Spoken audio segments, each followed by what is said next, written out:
What's good, YouTube? This your man, Spill Dog.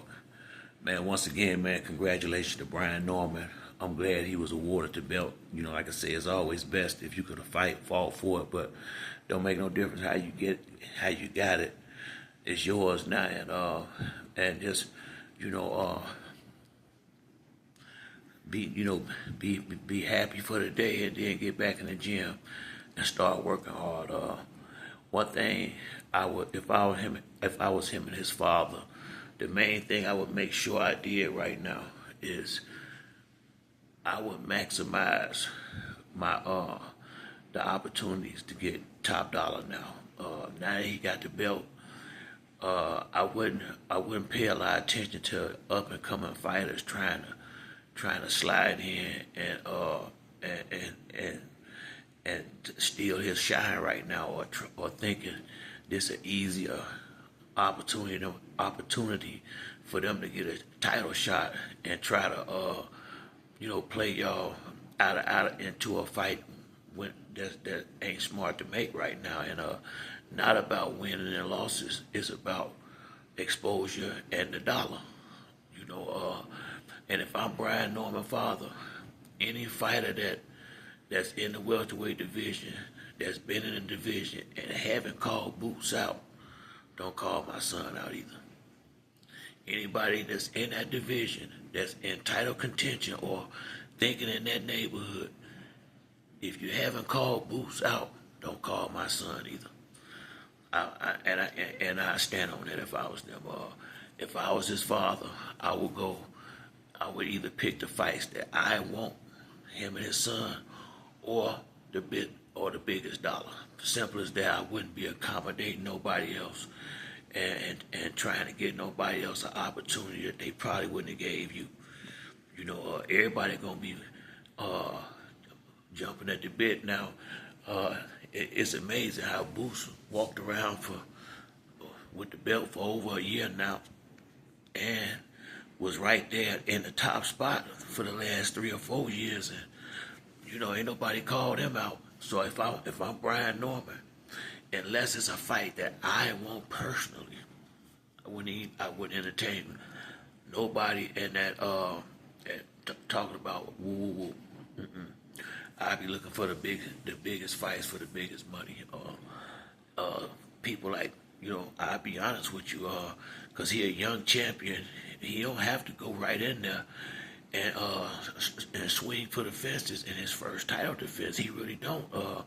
He could go around like, tell him bring Keith Thurman, one of them old champions out that's been sitting on the sideline for a long time, that he should be able to beat at this point in his career. But a good name, and definitely would be good competition. And and that way, if you did lose, it's to a guy that's possibly a Hall of Famer, that's been that, and it's gonna be for that high dollar.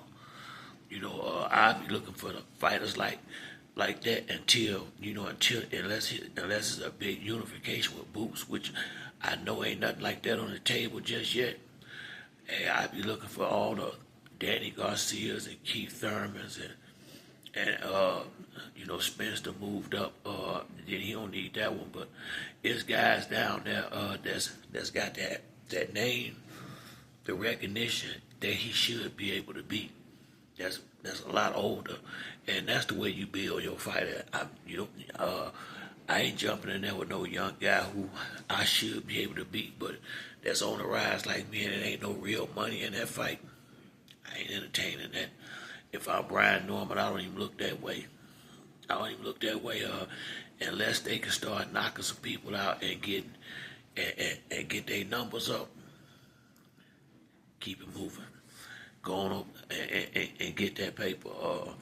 Keith Thurman itching for a fight. I'm thinking that's good money. Oh, but then again, he was top ranked at PBC, so that could be a problem. But Teofimo Lopez ain't a bad fight. I feel like Brian Norman could beat him. I feel like he just got the title. I don't have no problem with him getting 1 or 2 easy ones in before he jump out there in that deep water. And when I say easy, I don't mean D and C level fighters. I mean solid B level fighters that he should be able to beat at this stage in his career. to keep him sharp and get him ready for that big fight with Boots or somebody like that. When the real fights come across the table, Conor being, I don't know. I think Virgil Ortiz moved up, but it's gonna be some fights that's gonna come across the table, and he got time to get himself ready for them. Real talk. Once again, a lot of guys gonna be trying to make their name, try to bait him into fighting them so they can build themselves up. If I'm Brian Norman and his father, I ain't falling for that. I really wouldn't. I would be looking for top dollar. Be honest with you. Let's just be honest. The easiest fights for the most money until that right fight come. Boots to somebody when it's for top dollar, but Keith Thurman is a big money fight. Especially for Brian Norman, he'll get paid way more for that than he would some younger guy who he really ain't got no following and no solid fan base yet. It's those type of fights that is the right way for him to go, getting a title like he did when he did, not to some degree expecting it, and had you a couple of solid competitive fights that's gonna get you ready for the big stage when you get on it, because the big stage will be coming. Just don't make no little stage your big stage when it ain't necessary. Fight the right fights until you put yourself in a position to make the right money for that big fight. Like I say, he got plenty of time, so I wouldn't be rushing it. Just take the right fights now that you got the title. I think Keith Thurman is a perfect fight for him coming. First fight, really.